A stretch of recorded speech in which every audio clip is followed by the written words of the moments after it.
Polska podnosi alarm po sabotażu na kolei. Amerykanie mogą wypchnąć Rosjan z Łukoila. Wyciekł plan zajęcia aktywów rosyjskich w Europie. Jest 19 listopada 2025 roku. Nazywam się Wojciech Jakubik, a to jest codzienny przegląd informacji sektora energetycznego i paliwowego Energy Drink. Zapraszam.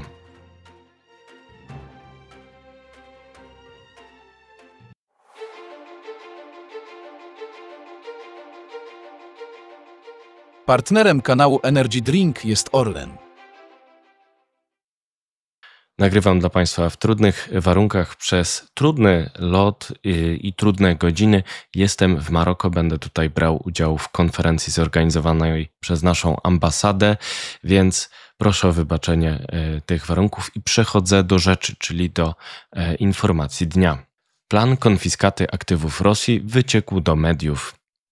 Komisja Europejska przedstawiła plan konfiskaty aktywów rosyjskich w celu finansowania wsparcia Ukrainy oraz obronności w Europie. Wyciekł plan uderzenia w Rosjan, które Amerykanie nazwali okazją do pokazania asertywności Europejczyków.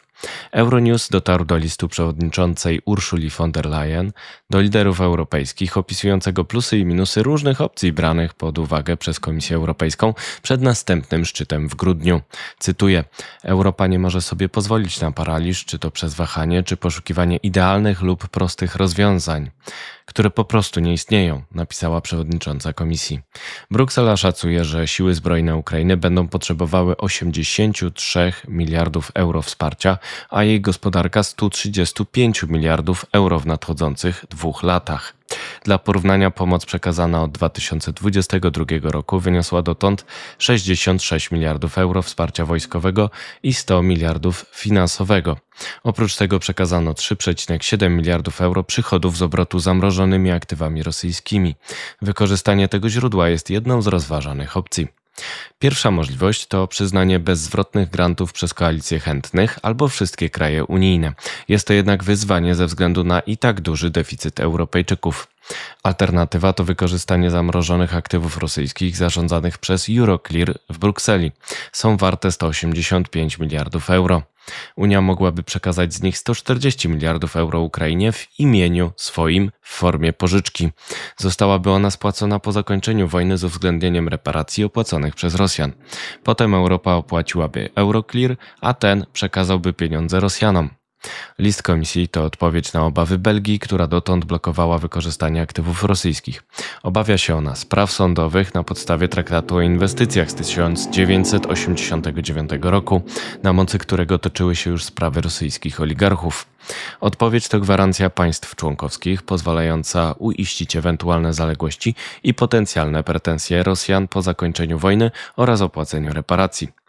Za zajęciem aktywów rosyjskich opowiedział się stały przedstawiciel USA przy NATO Matthew Whitaker. Jego zdaniem byłaby to okazja do pokazania, cytuję, bardziej asertywnej Europy. Minister finansów Rosji Anton Siluanow, cytowany przez TASS, ostrzegł, że Rosjanie mają przygotowaną odpowiedź na potencjalną konfiskatę aktywów przez kraje zachodnie. Polska popiera zajęcie aktywów rosyjskich. Tymczasem 17 listopada doszło do aktu dywersji, o którą władze polskie oskarżyły Rosjan. Według rządu 2 obywateli Ukrainy, współpracujących ze służbami rosyjskimi, zniszczyło odcinek torów między Lublinem a Warszawą, tworząc zagrożenie katastrofą kolejową. Europa może podjąć decyzję w ciągu miesiąca. Czas na ustalenie sposobu działania mija w drugim kwartale 2026 roku, na kiedy nie jest jeszcze zapewnione finansowanie wsparcia Ukrainy. Decyzja może zapaść na szczycie unijnym zaplanowanym na 18 i 19 grudnia, czyli za miesiąc. Czas na pozostałe wieści, na początek z Polski. Alarm po sabotażu. Polska podnosi stan alarmowy do Charlie CRP na wybranych szlakach kolejowych po akcie dywersji wykrytym przez polskie władze. Wystąpiła do władz Białorusi i Rosji o wydanie wykrytych sprawców. To 2 Ukraińcy współpracujący ze służbami rosyjskimi. Inwestycje w obronę. Cytuję: zwiększamy poziom inwestycji w bezpieczeństwo i ochronę infrastruktury krytycznej, sieci przesyłowych, naftoportu, terminalu LNG oraz elektrowni. Zarówno ze środków własnych, jak i we współpracy ze służbami, zadeklarował minister energii Miłosz Motyka w TVP Info. Środków na ochronę obiektów infrastruktury krytycznej jest coraz więcej. Robimy wszystko, żeby tę ochronę systematycznie wzmacniać, zapewnił po akcie sabotażu wykrytym na kolei w Polsce. Konsultacje taryfowe. Ministerstwo Energii powoła zespół do spraw poprawy efektywności kształtowania taryf sieciowych energii elektrycznej.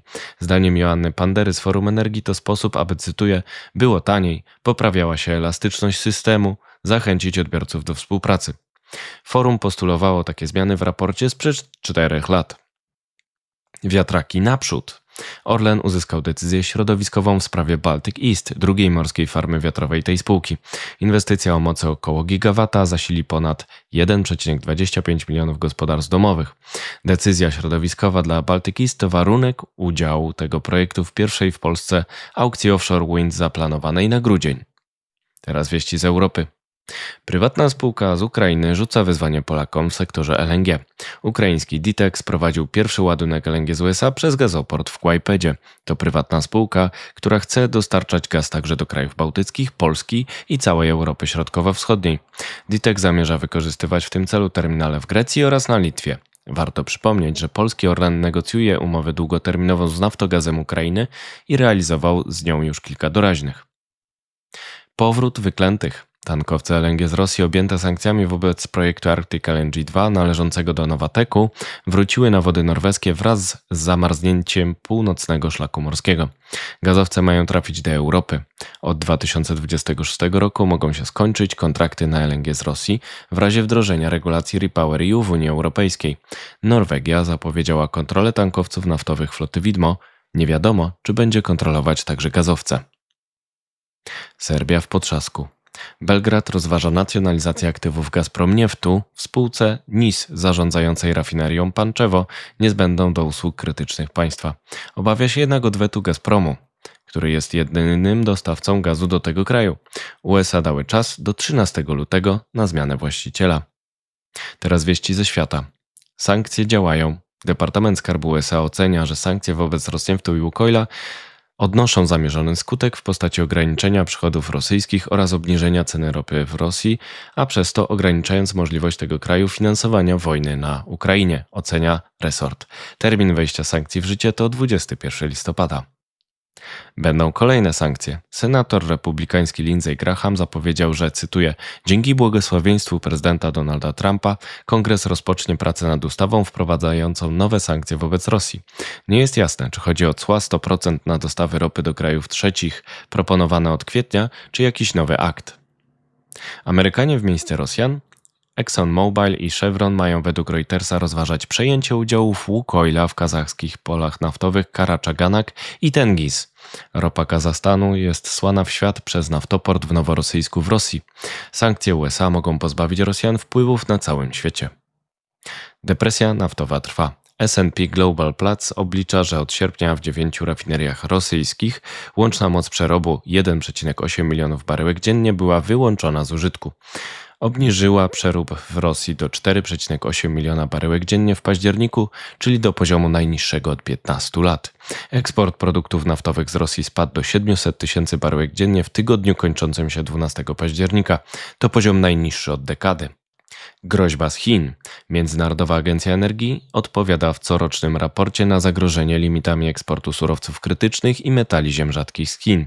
Cytuję, zakłócenie 10% eksportu magnesów z tych metali mogłoby uderzyć w produkcję ponad 6 milionów samochodów, 1 miliona silników przemysłowych, 230 tysięcy samolotów cywilnych albo 650 centrów danych, ostrzega agencja. To wszystko w materiale przygotowanym dzisiaj, następne oczywiście już jutro, więc zapraszam Państwa serdecznie. Do zobaczenia, do usłyszenia.